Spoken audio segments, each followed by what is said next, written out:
يا رب سلم وسلم دائما ابدا على حبيبك خير الخلق كلهم جزا الله عنا محمدا صلى الله عليه وسلم بما هو اهله. نہایت ہی قابل احترام حضرات اساتذہ کرام، عزیز طلباء کرام، آج ہماری انجمن کی آخری مجلس تھی اور آپ حضرات اس انجمن کی اہمیت سے واقف ہیں. جن طلباء نے اس کی اہمیت کو جانا پہچانا، پورے سال میں انہوں نے اس میں شرکت کر کے محنت کی اور آج وہ اپنی محنت کا ثمرہ دیکھیں گے.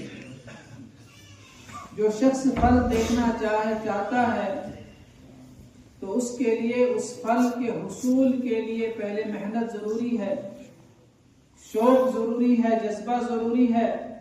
حضرت عبداللہ بن مسعود رضی اللہ تعالی عنہ فرماتے ہیں لِكُلِّ زَارِعٍ مَا زَرَعَ، ہر کھیتی کرنے والے کو وہی ملے گا جو اس نے کھیتی کی. کس کو ملے گا؟ جس نے کھیتی کی، ثمرہ اور پھل اسی کو ملے گا. اور جس نے کھیتی کی نہیں ہے وہ پھل حاصل کرنے کا خواب نہیں دیکھ سکتا ہے. اس لیے جن طلباء نے اس انجمن کی اہمیت کو سمجھا، جانا، پورے سال میں اس میں وہ شریک رہے، تو آج انہوں نے اپنی اس سالانہ کارکردگی کو آپ کے سامنے پیش کیا. اور یہ بات جان لیجئے کہ ہماری جماعت، ہم لوگ جو ہیں بڑے ہی خوش نصیب لوگ ہیں. یوں تو ایمان والے علی العموم خوش نصیب ہیں کہ جن کو اللہ نے ایمان کی دولت سے نوازا ہے. اس نعمت سے نوازا ہے کہ جس نعمت کے لیے اس کائنات کو اللہ تبارک و تعالی نے وجود دیا ہے. خلق الموت والحیات لیبلوکم ایکم احسن عملا. آج کی دنیا میں مختلف قسم کے سوالات مختلف طرح سے کیے جاتے ہیں، لیکن اللہ رب العزت نے قرآن کریم میں فرمایا کہ اس یونیورس، اس عالم کائنات کی پیدائش کا مقصد معرفت خداوندی ہے، اللہ کی معرفت ہے، اللہ کی پہچان ہے. خلق الموت والحیات لیبلوکم ایکم احسن عملا. اللہ تعالیٰ نے دنیا کے اندر موت اور حیات کا جو سلسلہ جاری فرمایا، یہ صرف اس لیے ہے لیبلوکم ایکم احسن عملا، تاکہ اللہ جانے کہ تم میں سے اچھے اعمال کون کرتا ہے. کائنات کی تخلیق اسی لیے ہوئی ہے، اپنی خواہشات کو پورا کرنے کے لیے اس کائنات کی تخلیق ہوئی نہیں ہے. اور انسان کی خواہشات کی تکمیل اس محدود کائنات میں ہو نہیں سکتی. انسان کے دلوں کے اندر ابھرنے والی خواہشات لامحدود ہیں، اور اس دنیا کی زندگی محدود ہے، انسان کی زندگی محدود ہے. تو اس محدود زندگی میں لامحدود خواہشات پوری نہیں ہو سکتی. یہ ایک کامن سینس بات ہے، عقل میں آنے والی بات ہے. تو پھر یہ لامحدود خواہشات کہاں پوری ہوں گی؟ اللہ نے ایک دوسرا عالم بنایا ہے، وہاں پر جو ہے یہ لامحدود خواہشات پوری ہوں گی. جس کو جنت کا نام دیا جاتا ہے کہ جنت میں جو ہے انسان کی لامحدود خواہشات اس لامحدود دنیا میں پوری ہوں گی. تو علی العموم اللہ نے ایمان دے کر ہم سب پر جو ہے اپنا احسان فرمایا ہے کہ ہمیں ایمان عطا فرمایا. اس سے بڑھ کر ہم اور آپ پر اللہ رب العزت نے ایک خصوصی انعام ہم کو عطا فرمایا کہ جس انعام کی طرف، جس کی فضیلت، جس کی شرافت اور جس کی بڑائی کو خود اس کائنات کے سب سے بڑے انسان سید الاولین والآخرین جناب محمد رسول اللہ صلی اللہ علیہ وسلم نے فرمایا خیرکم من تعلم القرآن وعلم. یہ بات طے ہے اور تقریباً تمام مذاہب کا اس پر اتفاق بھی ہے. ایک انگریز نے کتاب لکھی 100% کہ دنیا کے اندر عظیم ترین جو شخصیات آئی ہیں ان کی ان پر ایک کتاب لکھی، اور اس کتاب میں سب سے پہلا نام جو لکھا ہے وہ محمد ابن عبداللہ رسول اللہ صلی اللہ علیہ وسلم کا نام لکھا ہے۔ تو اس پر تو اتفاق ہے، کسی کا اختلاف نہیں۔ کائنات کی سب سے بڑی شخصیت حضرت محمد مصطفیٰ صلی اللہ علیہ وسلم، اسی شخصیت نے مجھے اور آپ کو ایک خوشخبری سنائی، فرمایا خیرکم من تعلم القرآن وعلمہ، تم میں سے بہترین شخص وہ ہے جو قرآن کو سیکھے اور سکھائے۔ لہذا اللہ نے مجھے اور آپ کو بہترین انسان بنایا، ہمیں کتاب اللہ کے تعلیم اور تعلم کے اندر لگایا ہے۔ اس نعمت کو نعمت سمجھ کر اور اس پر اللہ کا شکر ہمیں ادا کرنا چاہیے کہ ہمیں اس کتاب کے ساتھ جوڑ دیا۔ ہمارے دن اور رات اس کتاب کے ساتھ گزرتے ہیں، اس کتاب کے پڑھنے پڑھانے میں، سمجھنے سمجھانے میں ہمارے لیل اور نہار اس کے اندر گزرتے ہیں، اور تا حیات اللہ پاک ہمیں اسی محبوب مشغلے کے ساتھ لگاتے رہے۔ ہر انسان کو کامیابی کے لیے ہر میدان میں ایک تو شوق جو ہے ضروری ہے، اور دوسرا پھر محنت اور لگن۔ یہ انجمن جو ہے یہ ہمارے لیے بہت اہم ہے، ہمارے کندھوں پر بہت بڑی ذمہ داریاں ہیں۔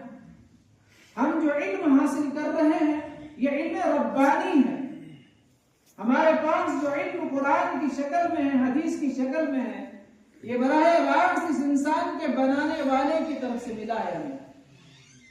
یہ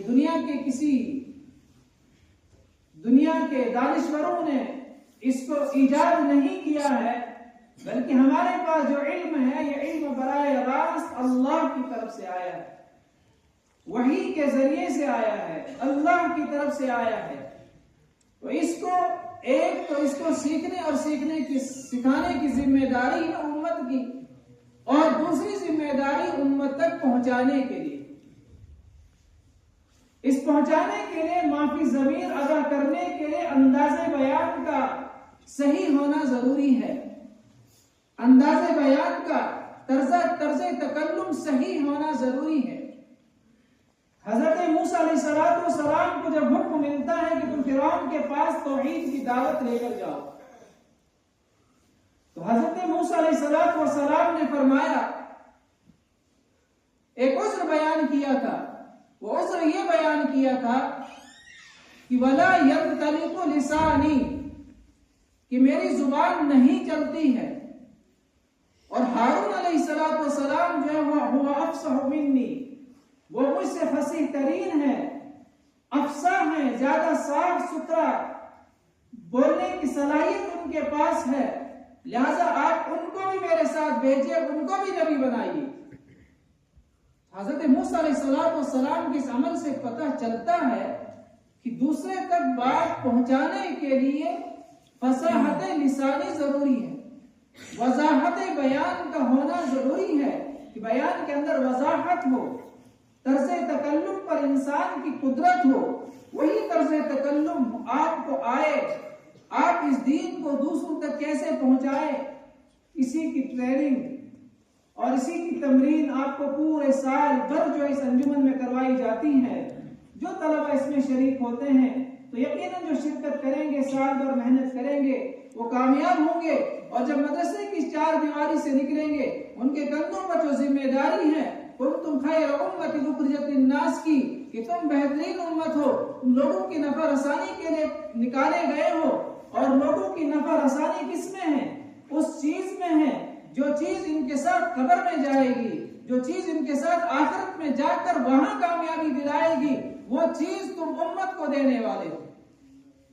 مادی چیزیں جو ختم ہو جانے والی ہیں، ہمیں انسان کو ہماری اللہ نے یہ ذمہ داری یہ نہیں دی ہے کہ مادیت کی ذمہ داری ہمارے کندھوں پر نہیں رکھی ہے کہ بھئی تم ایسی کوشش کرو کہ رزق رسانی تمہاری ذمہ داری نہیں ہے، تمہاری ذمہ داری علم ربانی کو دوسروں تک پہنچانا ہے۔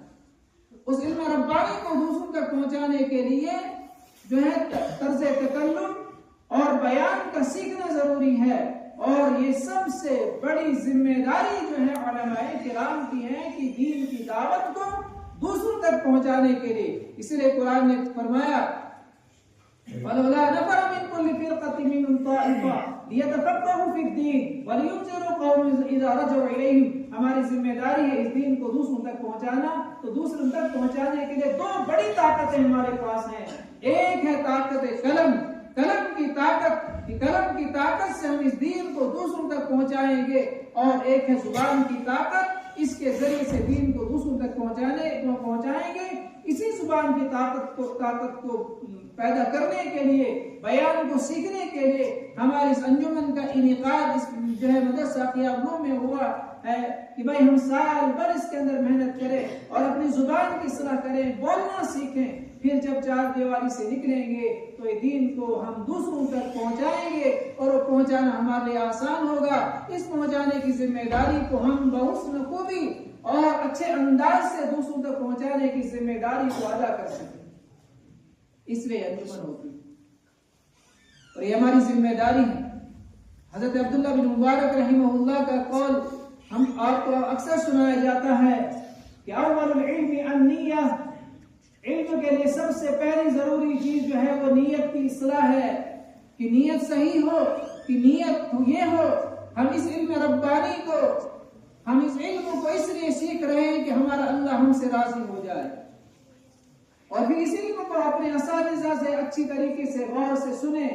یہ علم آئے گا تعلیم اور تعلم کے راستے سے, استاد اور شاگرد بن کر آئے گا. یہ علم شاگرد استاد کے سامنے رہے گا, وہاں اس کو علم بھی دیا جائے گا, اس کی تربیت بھی ہوگی.